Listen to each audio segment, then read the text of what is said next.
UP में भी सियासी हलचल शुरू हो गई है, बशर्ते अभी चुनावों का ऐलान नहीं हुआ। अभी 2 साल बाद यूपी में चुनाव होने हैं, लेकिन बसपा की तैयारी अभी से।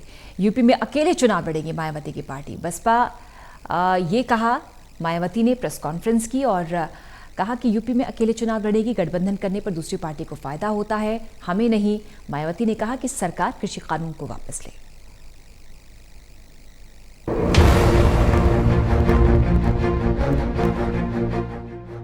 भले यूपी में चुनाव आने को अभी समय है, लेकिन हलचल अभी से शुरू हो गई है। सत्ता से दूर बैठी बसपा ने अभी से इस फासले को पाटने की तैयारी शुरू कर दी है। इसकी सुगबुगाहट आज बसपा सुप्रीमो की प्रेस कॉन्फ्रेंस में मिली। बसपा संस्थापक कांशीराम की जयंती पर मायावती आज मीडिया से रूबरू हुई।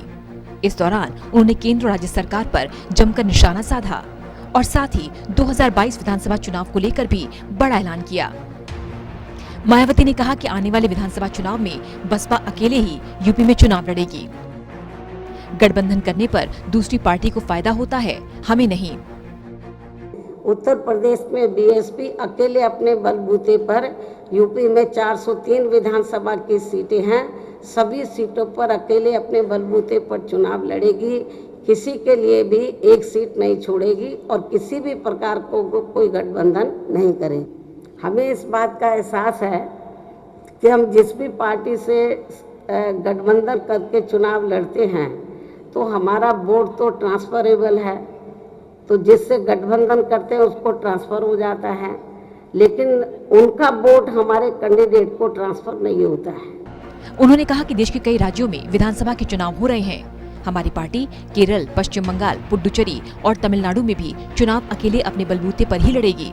मायावती ने ऐलान किया कि बसपा इन चारों राज्यों में भी किसी पार्टी के साथ गठबंधन नहीं करेगी। किसी भी पार्टी के साथ इन 4 राज्यों में गठबंधन नहीं करेगी। अकेले अपने बलबूते पर चुनाव लड़ने का फैसला लिया और लड़ रही है।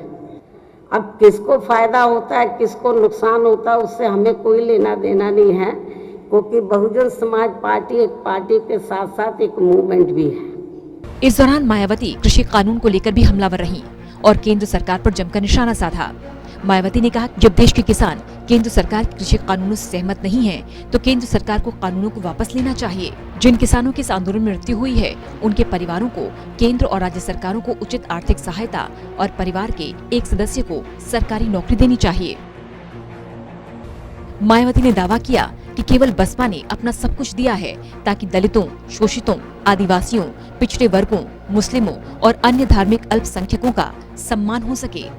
अब देखना होगा मायावती के इस दावे पर आने वाले चुनावी साल में जनता कितनी मोहर लगाती है। National desk, total news.